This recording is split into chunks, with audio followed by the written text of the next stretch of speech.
Assalamualaikum warahmatullahi wabarakatuh. Perkenalkan, nama saya Nadia Karamatussolova, NIM 394 dari kelas Hukum Pidana 2E. Di sini saya akan menjelaskan mengenai kejahatan terhadap nyawa. Sebelum itu, saya akan menjelaskan apa itu tindak pidana. Tindak pidana merupakan istilah terjemahan dari bahasa Belanda yaitu strafbaarheid, di mana dalam Kitab Undang-Undang Hukum Pidana tidak terdapat penjelasan mengenai strafbaarheid sendiri, sehingga tindak pidana sering disinonimkan dengan delik. Delik sendiri berasal dari bahasa Latin yakni delictum. Nah, delik memiliki pengertian yaitu perbuatan yang dapat dikenakan hukuman karena merupakan pelanggaran terhadap undang-undang. Selanjutnya, saya akan menjelaskan mengenai macam-macam jenis tindak pidana. Nah, dalam KUHP sendiri, pada buku 2 dan buku 3, terdapat banyak sekali jenis-jenis tindak pidana. Namun di sini saya akan membaginya menjadi dua. Yang pertama yaitu tindak pidana formil dan yang kedua yaitu tindak pidana material. Tindak pidana formil di sini menitik beratkan pada perbuatan yang dilarang. Sedangkan tindak pidana material yaitu menitik beratkan pada akibat dari perbuatan yang dilarang tersebut. Unsur-unsur tindak pidana itu sebenarnya memuat banyak hal. Yang pertama yaitu pelaku, yang kedua yaitu unsur kesalahan, dan yang ketiga yaitu tindak pidana atau merupakan sanksi tindak pidana. Nah, namun di sini saya membaginya menjadi dua. Yang pertama yaitu unsur subjektif dan yang kedua yaitu unsur objektif. Unsur subjektif di sini yaitu mengenai diri orang yang melakukan perbuatan. Maksudnya itu unsur tersebut berada pada diri pribadi orang yang melakukan kesalahan atau perbuatan yang dilarang tersebut. Sedangkan unsur objektif yaitu keadaan di luar si pembuat atau non-pribadi. Nah, di sini saya akan menjelaskan kejahatan terhadap nyawa, yaitu pertama pada pembunuhan bayi yang berada pada pasal 341, 342, dan pasal 343 KUHP. Sedangkan pada pengguguran kandungan berada pada pasal 346, 347, 348, dan pasal 349 KUHP.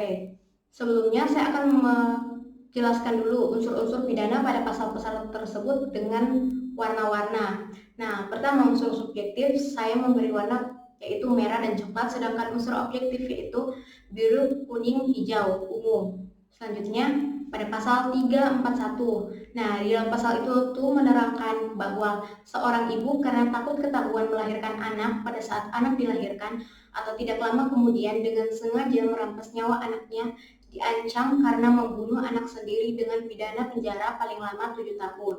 Di sini dapat kita ketahui bahwa unsur subjektifnya itu pelaku dan unsur kesalahannya. Nah, saya memberi warnanya itu seorang ibu merupakan pelaku dari perbuatan yang dilarang dan dengan sengaja merupakan unsur kesalahannya.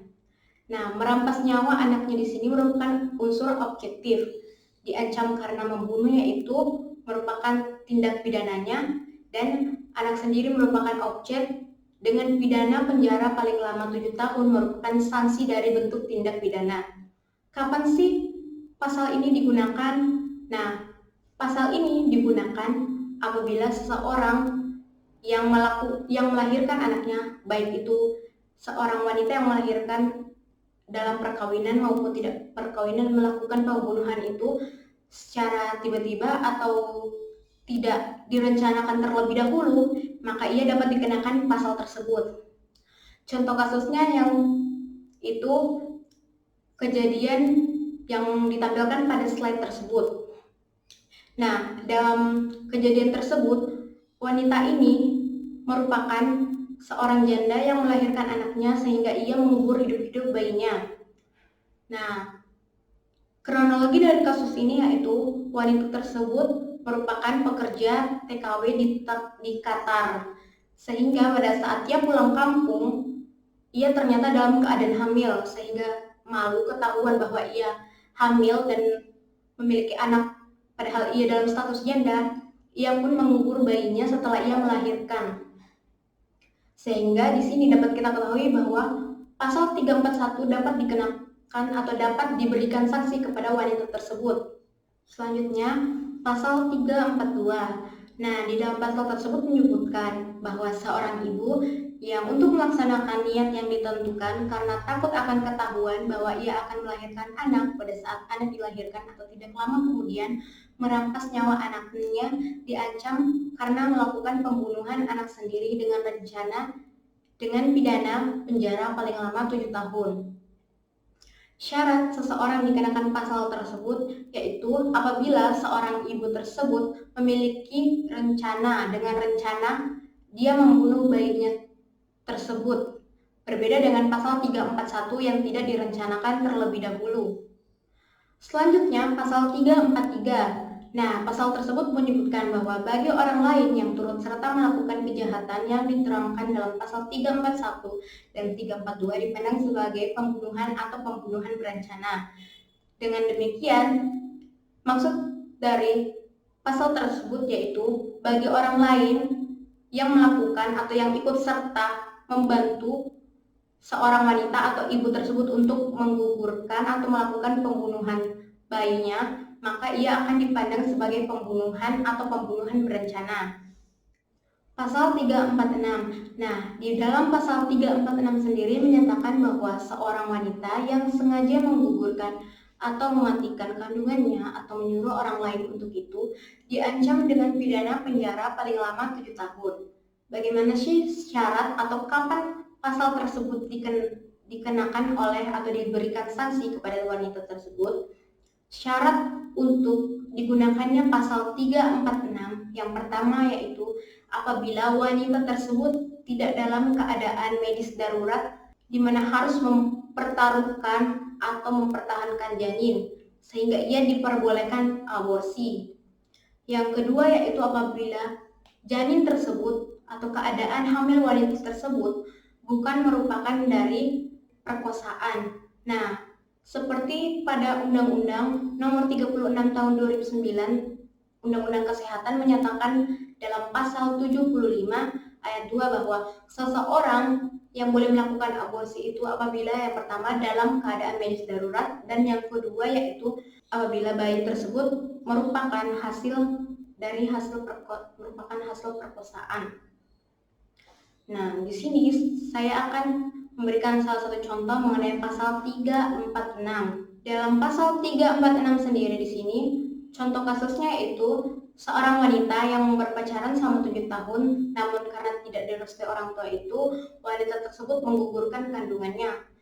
Nah, kronologi kasus di sini itu wanita itu dengan sengaja dia menggugurkan kandungannya karena tidak direstui oleh orang tua. Dan juga di sini dia itu meminum obat yang berupa untuk menggugurkan kandungan atau aborsi. Selanjutnya pasal 347. Dalam pasal 347 di sini menyebutkan ayat 1 menyebutkan bahwa barang siapa dengan sengaja menggugurkan atau mematikan kandungan seorang wanita tanpa persetujuannya diancam dengan pidana penjara paling lama 12 tahun.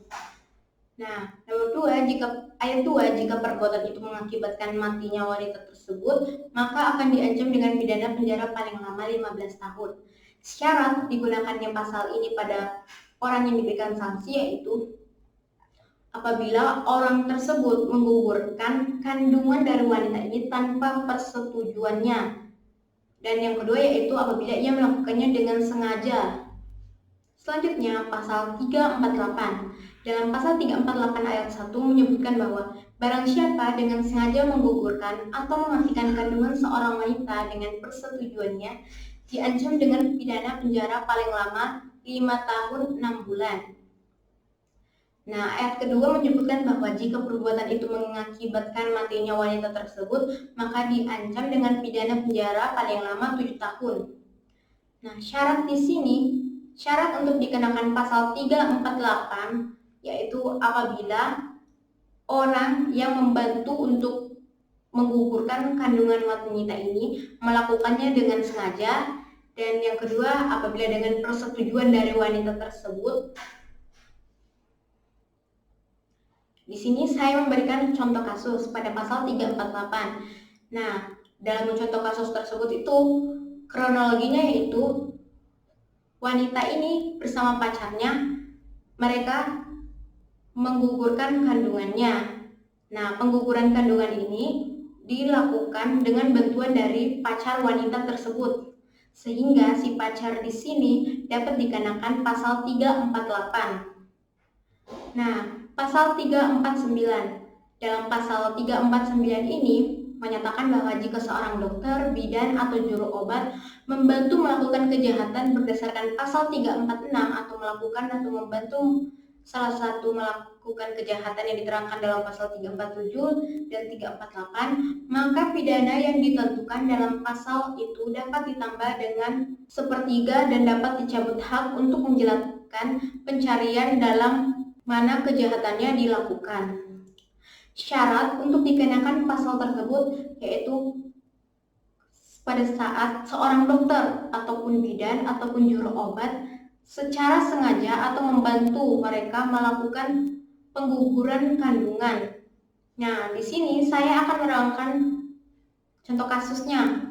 Contoh kasus pada pasal 349 sama dengan contoh kasus pada 346, di mana pada contoh kasus tersebut yaitu dikarenakan ia menggugurkan kandungannya karena tidak direstui oleh orang tuanya, maka ia menggugurkannya dengan sengaja.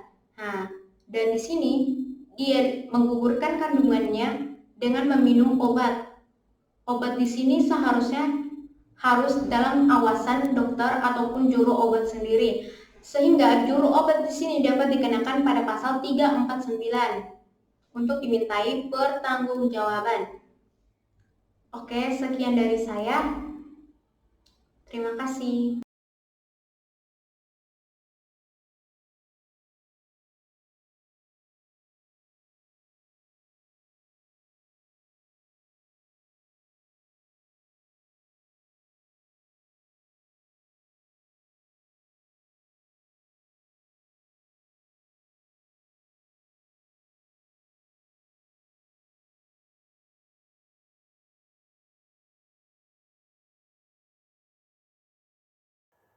Assalamualaikum warahmatullahi wabarakatuh. Perkenalkan, nama saya Balkis Duprila Mileni Putri Winura, NIM 2019-408 dari kelas E. Di sini saya akan menjelaskan tentang kejahatan terhadap tubuh. Secara umum, tindak pidana terhadap tubuh pada KUHP disebut penganiayaan. Dibentuknya kejahatan terhadap tubuh manusia ini ditujukan bagi perlindungan kepentingan hukum atas tubuh ini, tubuh dari perbuatan-perbuatan berupa penyerangan atas tubuh atau bagian dari tubuh yang mengakibatkan rasa sakit atau luka, bahkan karena luka yang sedemikian rupa pada tubuh yang dapat menimbulkan kematian. Kejahatan terhadap tubuh terdiri dari dua macam bentuk, yaitu kejahatan terhadap tubuh yang dilakukan dengan sengaja. Ini dimuat dalam bab 20 buku 2 pasal 351 sampai 358. Yang kedua ada kejahatan terhadap tubuh karena kelalaian, dimuat dalam pasal 360 bab 21 yang dikenal dengan kualifikasi karena lalai menyebabkan orang lain luka. Yang pertama, kejahatan terhadap tubuh dengan sengaja. Kejahatan terhadap tubuh yang dilakukan dengan sengaja dapat dibedakan menjadi 6 macam, yakni yang pertama, penganiayaan biasa yang terdapat pada pasal 351 KUHP. Penganiayaan biasa yang dapat juga disebut dengan penganiayaan pokok, yaitu semua pada hakikatnya semua penganiayaan yang bukan penganiayaan berat dan bukan penganiayaan ringan. Unsur-unsurnya yaitu adanya kesengajaan, adanya perbuatan, adanya akibat perbuatan, yakni rasa sakit pada tubuh atau luka pada tubuh, lalu akibat yang menjadi tujuan satu-satunya. Yang kedua, penganiayaan ringan yang tercantum pada pasal 352 ayat 1 KUHP, yaitu suatu penganiayaan yang tidak menjadikan sakit atau menjadikan terhalang untuk melakukan jabatan atau pekerjaan. Unsur dari penganiayaan ringan yaitu bukan berupa penganiayaan berencana, bukan penganiayaan yang dilakukan terhadap ibu atau bapaknya yang sah, istri atau anaknya, terhadap pegawai negeri yang sedang atau karena menjalankan tugas yang sah. Lalu yang ketiga, dengan memasukkan bahan yang berbahaya bagi nyawa atau kesehatan untuk dimakan atau diminum. Lalu tidak menimbulkan penyakit atau halangan untuk menjalankan pekerjaan atau pencaharian. Lalu yang ketiga itu ada penganiayaan berencana. Penganiayaan berencana adalah direncanakan terlebih dahulu sebelum perbuatan dilakukan. Unsur penganiayaan berencana adalah direncanakan terlebih dahulu sebelum perbuatan dilakukan. Penganiayaan dapat dikuantifikasikan menjadi penganiayaan. Lalu yang keempat, penganiayaan berat. Dibandingkan dengan penganiayaan biasa yang berakibat luka berat, maka penganiayaan berat ini dilakukan dengan sengaja oleh orang yang menganiayanya. Unsur-unsur penganiayaan berat yaitu kesalahannya, kesengajaan, perbuatannya melukai dengan berat objeknya tubuh orang lain, akibatnya luka berat. Lalu penganiayaan berat berencana. Kejahatan ini merupakan gabungan antara penganiayaan berat dan penganiayaan berencana. Kedua penganiayaan ini harus terjadi secara serentak atau bersama. Oleh karena itu harus terpenuhi baik unsur penganiayaan berat maupun unsur penganiayaan berencana. Lalu penganiayaan terhadap orang-orang berkualitas tertentu atau dengan cara tertentu yang memberatkan bagi bentuk khusus dari penganiayaan ini. Sifat yang memberatkan pidana terletak pada dua hal, yaitu pada kualitas pribadi korban sebagai ibu, bapak yang sah, istri, anak, dan pegawai negeri ketika atau menjalankan tugasnya yang sah. Yang kedua, pada cara melakukan penganiayaan dengan memberikan bahan untuk dimakan atau diminum yang berbahaya bagi nyawa atau kesehatan. Unsur objektifnya yaitu perbuatannya turut serta dalam penyerangan. Yang kedua, dalam perkelahian di mana terlibat beberapa orang menimbulkan akibat ada yang luka berat, ada yang mati. Unsur subjektifnya dengan sengaja. Lalu yang kedua, kejahatan terhadap tubuh dengan tidak sengaja. Perbuatan yang dimaksud ini di sini adalah perbuatan yang sama dalam penganiayaan, tidak dicantumkan secara konkret dalam rumusan-rumusan tindak pidana. Namun, perbuatan ini harus benar-benar terwujud agar kejahatan ini benar-benar terjadi. Unsur-unsur kejahatan ini adalah ada perbuatan karena kesalahan menimbulkan akibat orang luka-luka berat, luka yang menimbulkan penyakit, atau halangan menjalankan pekerjaan jabatan atau pencaharian selama waktu tertentu. Terima kasih.